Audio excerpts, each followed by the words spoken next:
ভার্সিটির যান্ত্রিক জীবনে আমাদের বাউস্টিয়ানদের যখন সবাই ক্লান্ত, ঠিক সেই সময় আমাদের জীবনে চলে আসে সেমিস্টার ব্রেক। আর সেই সেমিস্টার ব্রেককে কাজে লাগাতে বাংলাদেশ সেনাবাহিনী দ্বারা পরিচালিত উত্তরবঙ্গের private university Bangladesh army university of science and technology BAUST Saidpur থেকে আমরা উড়াল দেই পাহাড়ের কোলে। পাহাড়ের কোলে মেঘের সৌন্দর্য উপভোগ শেষে পরবর্তীতে আমাদের গন্তব্য হয় সাগরের ঢেউ দেখার জন্য।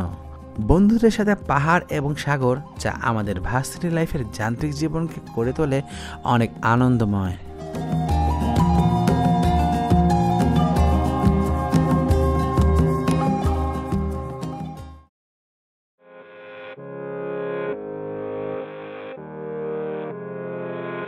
ভার্সিটির স্যার ম্যামদের তত্ত্বাবধানে এবারের ট্যুরে আমাদের প্রথম প্ল্যান ছিল ট্রেন ভ্রমণ, এবং আমরা যাত্রা শুরু করি উত্তরবঙ্গের দিনাজপুরের পার্বতীপুর রেলওয়ে স্টেশন থেকে। দ্রুতযান এক্সপ্রেস ট্রেনে আমাদের গন্তব্য ঢাকার Kamalapur railway station. Sir ma'am সহ এবারের ট্যুরে আমরা মোট ছিলাম 27 জন। তার মধ্যে 24 জনই যাত্রা শুরু করি এই ট্রেনে চড়ে। বাকি 3 জন আমাদের সাথে ঢাকায় যুক্ত হয়।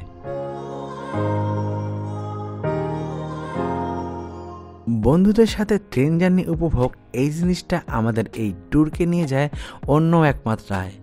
এবারের ট্রেন জার্নিতে আমরা বাংলাদেশের সবচেয়ে বড় রেলওয়ে ব্রিজে যমুনা নদী পাড়ি দেই।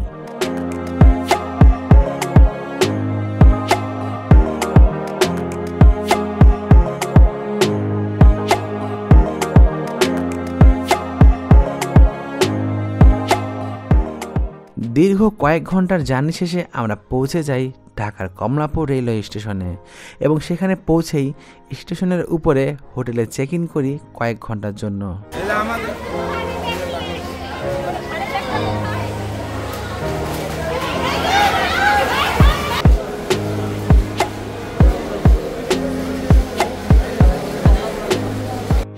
সেখানে ফ্রেশ হয়ে ব্যাগ রেখে রাতের খাওয়া সেরে ফেলি আমরা, এবং ঢাকা থেকে শান্তি পরিবহনের একটি রিজার্ভ করা বাসে আমরা রওনা দিই পার্বত্য জেলা খাগড়াছড়ির উদ্দেশ্যে।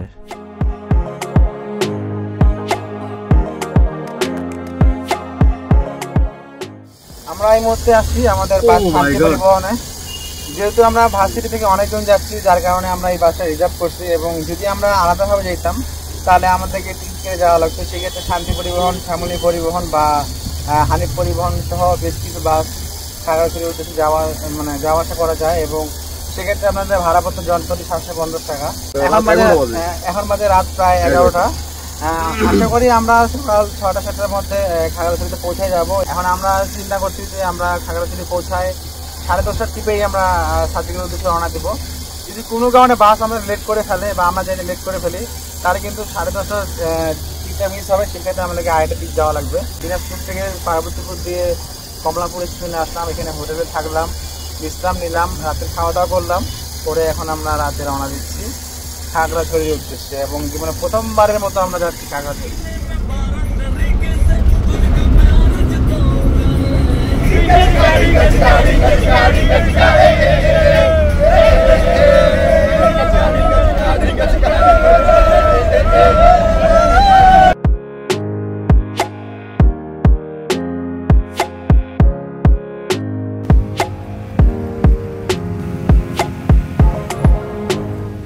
খাগড়াছড়ি শহরে পৌঁছেই একটা হোটেলে কয়েক ঘন্টার জন্য চেক ইন করি আমরা, এবং সকালের নাস্তা সেরে ফেলি।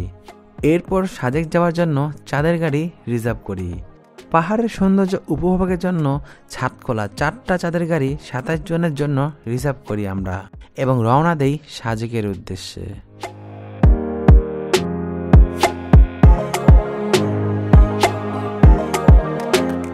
সাজেক ভ্রমণের আসল সৌন্দর্য শুরু হয় সেনাবাহিনীর চেকপোস্ট পার হলে। বলে রাখি, সাজেক ভ্যালি যেতে হলে সেনাবাহিনীর স্কোয়াডের সাথে যেতে হয়, এবং প্রতিদিন 2টা স্কোয়াড যাওয়া আসা করে সাজেকের উদ্দেশ্যে। সাজেক ভ্যালির অবস্থান রাঙ্গামাটি জেলায় হইলেও ভৌগোলিক অবস্থানের কারণে খাগড়াছড়ি দিয়ে যেতে হয় পর্যটকদের।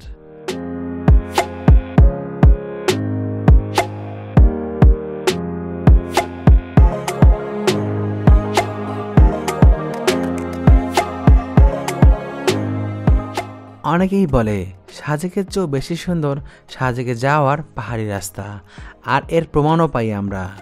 বিশাল বড় বড় পাহাড় যখন চোখের সামনে ভেসে আসে তখন যেন মনে হয় এক অন্য জগতে হারিয়ে গেছি আমরা, এবং গাড়িতে দাঁড়িয়ে উপভোগ করি পাহাড়ের সৌন্দর্য।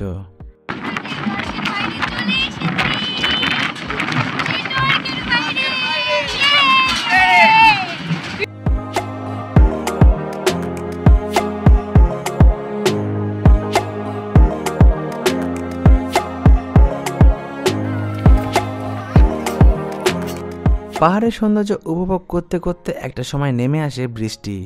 পাহাড়ের মধ্যে বৃষ্টি উপভোগের সৌভাগ্য অনেক কম মানুষেরই হয়, তাই তো গাড়ি থামিয়ে গাড়ি থেকে নেমেই আমরা উপভোগ করি পাহাড়ের বৃষ্টি ও সৌন্দর্য।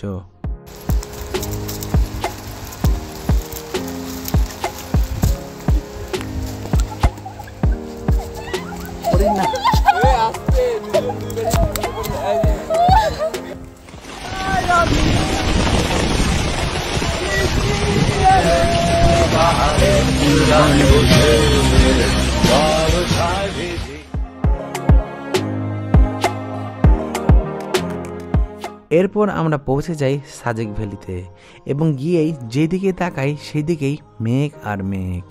বলা হয় মেঘের রাজ্য, আর সেই মেঘের রাজ্যে আসে মেঘের দেখা পাওয়াটা কিন্তু অনেক ভাগ্যের বিষয়। এই যে আমাদের পিছনে দেখতে পাচ্ছেন, আমরা এসেই প্রচন্ড বৃষ্টি হয়েছে, আশেপাশে মানে সুন্দর একটা মেঘের প্রভাব, মানে একটু আগে কিন্তু আমরা মেঘের ভিতরে ভাসিয়েছিলাম। আমাদের চারপাশে খালি মেঘ, এই পাশেও মেঘ, মিজোরাম ভিউ, আর এই পাশে বাংলাদেশ ভিউ। এই যে সাজেকে আসলাম মাত্র, আসে হচ্ছে আমাদের রুমে প্রবেশ করলাম। এটা হচ্ছে আমাদের সিঙ্গেল রুম, এখানে আমরা থাকবো, এবং আমরা একটা ডুপ্লেক্সও নিয়েছিলাম, সেখানে হচ্ছে আমার বন্ধুরা আছে। আর এইখান থেকে যে বারান্দার ভিউ, এই যে মেঘের ভিউ, সেই একটা ভিউ।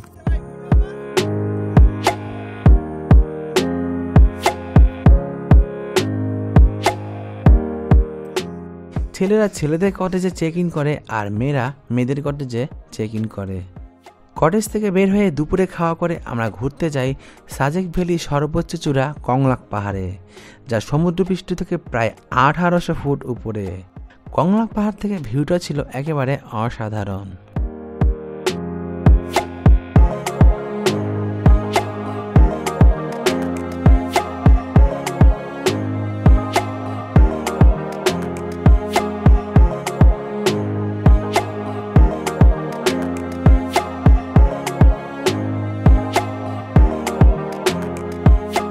কংলাক পাহাড় দেখে তারপর যাওয়া হয় সাজেকের হেলিপ্যাডে, এবং রাতে ব্যাম্বো বিরিয়ানি খাওয়ার মধ্য দিয়ে সেদিনের মতো শেষ হয় ঘোরাঘুরি।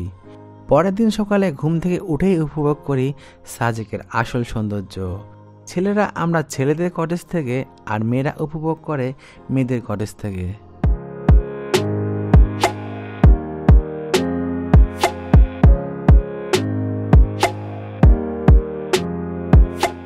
বলে রাখি, সাজেক ভ্যালির আসল সৌন্দর্য ভোরবেলা কটেজের বারান্দা থেকেই উপভোগ করতে হয়। সাজেক ভ্যালিতে রয়েছে 2 রকমের ভিউ, একদিকে বাংলাদেশ অংশের ভিউ, আর অন্যদিকে ভারতের মিজোরাম অংশের ভিউ। মিজোরাম অংশের ভিউ বেশি সুন্দর হওয়ায় আমরা মিজোরাম অংশের দিকেই কটেজ নেই এবং উপভোগ করি পাহাড়ের মেঘের সৌন্দর্য।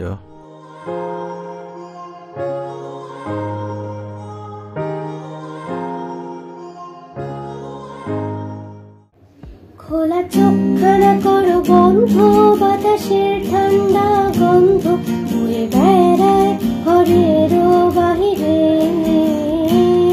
আসো ছোট্ট একটা গান করি, যাতে ঘুম পাড়ানি মাসি এসে পাশে বসে হাতখানা দিবে কপাল ভরে। ভয় নেই, আছে আমি পাশে, হাতখানা ধরে আছি হেসে, কুলেতে আমার মাথা তোমার।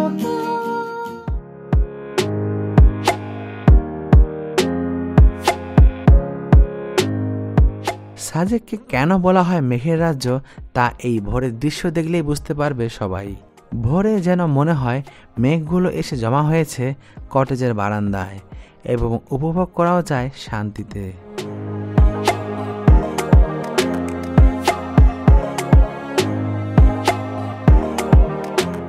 সাজেকের এই দিনে ছিল আমাদের শেষ দিন, তাই সকালের নাস্তা সেরে ফেলে আমরা যাই লুসাই গ্রাম ঘুরতে। জনপ্রতি 30 টাকার টিকিট কেটে প্রবেশ করি আমরা লুসাই গ্রামে।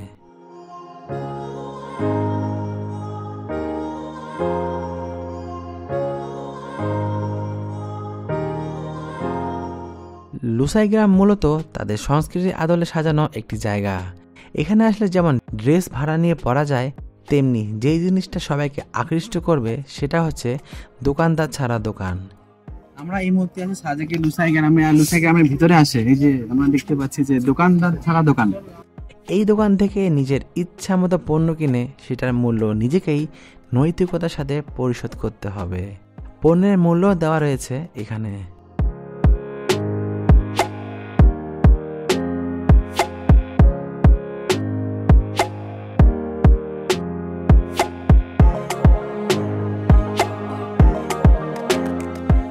লুসাই গ্রাম ঘুরে ফেরার পথে আমরা জানতে পারি অতিবৃষ্টিতে পাহাড়ি পানি ঢলে সাজেক থেকে খাগড়াছড়ি ফেরার পথে এক জায়গায় ভালোই পানি জমা হয়েছে। ফলে সেই দিন বাংলাদেশ সেনাবাহিনী থেকে অনুমতি মেলেনি সাজেক থেকে ফেরার, যার কারণে না চাইতেই বৈরী আবহাওয়ার কারণে একটা দিন আমাদের আবারও বেশি থাকা লাগে সাজেকে।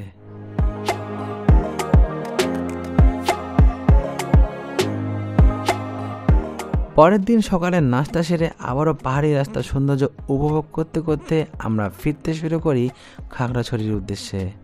সময় স্বল্পতার কারণে খাগড়াছড়িতে ফিরে আর যাওয়া হয়নি খাগড়াছড়ি রিসাং ঝর্ণা আর আলোডিলা গুহা দেখতে, কারণ আমাদের গন্তব্য ছিল কক্সবাজারের উদ্দেশ্যে। যদি আগের দিন সময় মতো ফিরতে পারতাম তাহলে সেইগুলোও দেখে আসতে পারতাম আমরা। খাগড়াছড়ি ফিরে দুপুরে খাওয়া সেরে শান্তি পরিবহনের একটি রিজার্ভ বাস নিয়ে আমরা রওনা দেই কক্সবাজারের উদ্দেশ্যে এবং রাত প্রায় 2টার দিকে আমরা পৌঁছে যাই কক্সবাজারে। কক্সবাজারে পৌঁছে আমরা হোটেলে চেক ইন করে সেদিন সেখানেই রাত্রি যাপন করি এবং পরের দিন উপভোগ করি কক্সবাজার সমুদ্র সৈকতকে। তোমার মনের গতি রাতের দূর পাল্লার গাড়ি, আমি ধরতেও না পারি, আমি কেমনে যাব বাড়ি। আমাদের এই ট্যুরের শেষ দিনে চাঁদের গাড়ি ভাড়া করা হয় কক্সবাজারের মেরিন ড্রাইভে ঘোরার জন্য এবং পুরো স্কোয়াড মিলে আমরা যাই ঘুরতে।